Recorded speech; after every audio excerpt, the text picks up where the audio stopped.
नमस्कार दोस्तों, स्वागत है आप सभी दर्शकों का वेदर अलर्ट इन्फॉर्मेशन में।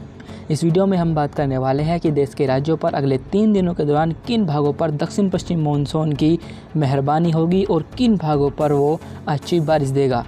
तो दोस्तों, जैसा कि हमने आपको पहले वीडियो में बताया था कि जो दक्षिण पश्चिम मानसून का पश्चिमी छोर रहेगा, यानी जो उत्तरी सीमा होती है उसका जो पश्चिमी भाग रहेगा वो काफ़ी तेज़ी के साथ आगे बढ़ेगा और वो काफ़ी तेज़ी के साथ आगे बढ़ भी रहा है। इस समय दक्षिण पश्चिम मानसून की जो पश्चिमी सिरा है वो अरब सागर के लगभग उसने अधिकतर हिस्सों को पार कर लिया है, मुंबई को भी पार कर दिया है और मुंबई को पार करते हुए ये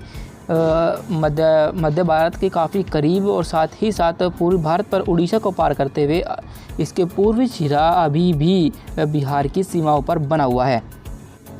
अगले कुछ दिनों के दौरान जो पश्चिमी सिरा रहेगा वो तो आगे बढ़ने के लिए अनुकूल है, पर लेकिन पूर्वी सिरे को आगे बढ़ने में अभी भी थोड़ा सा समय लग सकता है। बिहार, पश्चिम बंगाल, झारखंड, इन भागों के जो राज्य है यहाँ पर अभी भी लोगों को दक्षिण पश्चिम मानसून की बारिश का इंतज़ार है। फिलहाल आइए जानते हैं कि देश के राज्यों पर 12 जून को किन भागों पर बारिश होने की संभावना है। इस समय आप देख सकते हैं कि जो पश्चिमी तटीय इलाका है हमारा, यहाँ पर एक चक्रवाती हवा का क्षेत्र बना हुआ है जो कि यहाँ मध्य महाराष्ट्र के ऊपर है, जिसकी वजह से अरब सागर से मॉइस्चर काफ़ी तेज़ी के साथ इस सर्कुलेशन की तरफ अट्रैक्ट हो रहा है और यहीं पर केंद्रित होकर घूम रहा है, जिसकी वजह से यहाँ पर घने बादल बन रहे हैं और बारिश भी यहीं पर रिकॉर्ड भी की गई है। इस समय आप देखें कि 12 जून को भी मुंबई सहित पश्चिमी तटीय भागों पर केरल तक कई स्थानों पर मध्यम से भारी बारिश होगी, जिनमें मध्य महाराष्ट्र और साथ ही विदर्भ और हमारे तेलंगाना के कुछ हिस्से रहेंगे और साथ ही आंध्र प्रदेश, इन भागों पर भी एक्टिविटी देखने को मिलेगी और यहाँ पर भी बारिश होने की संभावना रहेगी। मध्य महाराष्ट्र पर भारी बारिश रिकॉर्ड की जाएगी, विदर्भ पर हल्के से मध्यम बारिश ही हो सकती है। आंतरिक कर्नाटक और साथ ही तमिलनाडु पर कोई ज़्यादा एक्टिविटी होने की संभावना दिखाई नहीं दे रही, पर लेकिन यहाँ पर भी कई स्थानों पर हल्के से मध्यम बारिश और कहीं कहीं पर कुछ समय के लिए भारी बौछारें भी गिर सकती है। मध्य भारत के हिस्सों पर पहुँचे तो मध्य भारत के हिस्सों पर अभी भी मानसून का इंतजार है और यहाँ पर जल्द ही आपको मानसूनी बारिश देखने को मिलेगी। अभी इन भागों पर प्री मानसून एक्टिविटी हो रही है और अभी इन भागों पर प्री मानसून एक्टिविटी इसी तरीके से रुक रुक कर होती रहेगी, जिनमें मध्य प्रदेश, छत्तीसगढ़ और साथ ही हमारे गुजरात के कुछ हिस्से रहेंगे। इन भागों पर हल्की बारिश बादलों की गर्जना के साथ आपको देखने को मिलेगी। पूर्वी भारत के हिस्सों पर अभी भी बारिश का लोगों को इंतजार रहेगा और इन भागों पर बारिश होने की संभावना हमें अभी तो दिखाई नहीं दे रही, पर लेकिन ऐसी संभावना है कि 15 जून के बाद इन भागों पर एक सिस्टम डेवलप होगा जो मानसून को आगे की तरफ पुश करेगा और यहाँ पर जल्द ही मानसूनी बारिश आपको देखने को मिल सकती है। उत्तर भारत के हिस्सों पर कोई खास एक्टिविटी देखने को नहीं मिलने वाली है और इन भागों पर मौसम बिल्कुल साफ बना रहेगा। तापमान इन भागों पर बढ़ेगा, जिससे कि इन भागों पर लोगों को गर्मी परेशान कर सकती है। आगे बढ़ते हुए 13 जून के मौसम को देखें तो 13 जून को भी कोई खास एक्टिविटी होने की संभावना दिखाई नहीं दे रही। सिर्फ जो बारिश होगी वो मुंबई से लेकर आगे की तरफ ही रिकॉर्ड की जाएगी, जिनमें मुंबई, मध्य महाराष्ट्र, विदर्भ, तेलंगाना और साथ ही गोवा, तटीय कर्नाटक, आंतरिक कर्नाटक, तमिलनाडु और केरल, इन भागों पर कई स्थानों पर हल्के से मध्यम बारिश और कहीं कहीं पर भारी बौछारें मानसून की दर्ज की जाएंगी। बाकी देश के सेंट्रल राज्यों पर अभी एक्टिविटी होने की संभावना दिखाई नहीं दे रही, क्योंकि यहाँ पर अभी हवाओं की जो दिशा है वो आप देख सकते हैं कि उत्तर पश्चिमी है और अभी इन भागों पर अरब सागर की तरफ से मॉइस्चर नहीं पहुँचा है, क्योंकि यहाँ पर मानसून अभी तक नहीं आया है, जिसकी वजह से यहाँ पर ये हवाओं का रुख आपको देखने को मिलेगा।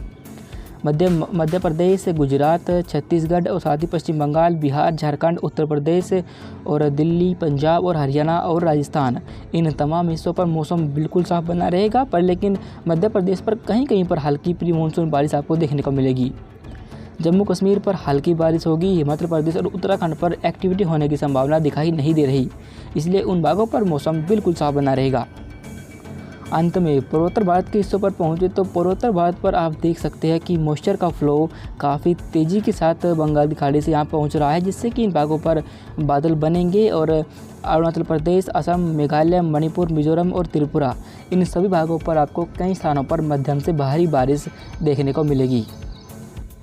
इसके बाद और आगे बढ़ते हैं और 14 जून के मौसम को देखते हैं। तो देखिए दोस्तों 14 जून को भी जो एक्टिविटी है देश के राज्यों पर वो हमें बढ़ती हुई दिखाई नहीं दे रही। जो बारिश पहले मुंबई से लेकर केरल तक हो रही थी, व्यापक बारिश, भारी बारिश, वो भी अब इन भागों पर बंद हो जाएगी। पर लेकिन मुंबई से लेकर केरल तक सिर्फ हल्की ही बारिश अब आपको देखने को मिलेगी।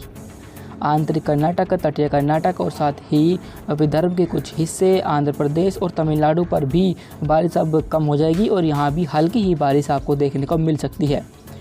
14 जून को जो मानसून का प्रदर्शन रहेगा वो कमज़ोर हो जाएगा, क्योंकि अब कोई भी सिस्टम ना ही अरब सागर पर बन रहा है और ना ही बंगाल की खाड़ी पर, इसलिए इन भागों पर यह बारिश कम हुई है। पर पूर्वोत्तर भारत के हिस्सों पर आप देखें कि यहाँ पर अभी भी मॉइस्चर काफ़ी ज़्यादा पहुँच रहा है, जिससे कि इन भागों पर घने बादल बनेंगे और भारी बारिश कई स्थानों पर रिकॉर्ड की जाएगी।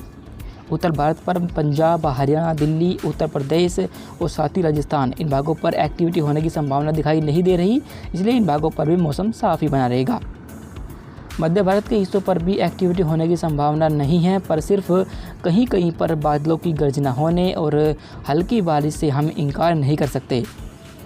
वीडियो की आखिर में हम आपको बता दें कि दक्षिण पश्चिम मानसून का जो प्रदर्शन रहेगा वो 14 जून को बेहद ही कम रहेगा और कोई ख़ास बारिश उस दौरान देखने को आपको नहीं मिलेगी।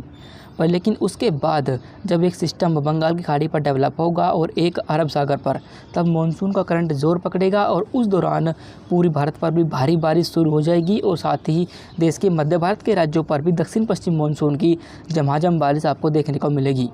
उसके बारे में हम आपको लगातार अपडेट करते रहेंगे। अभी फ़िलहाल के लिए इस रिपोर्ट में बस इतना ही। धन्यवाद।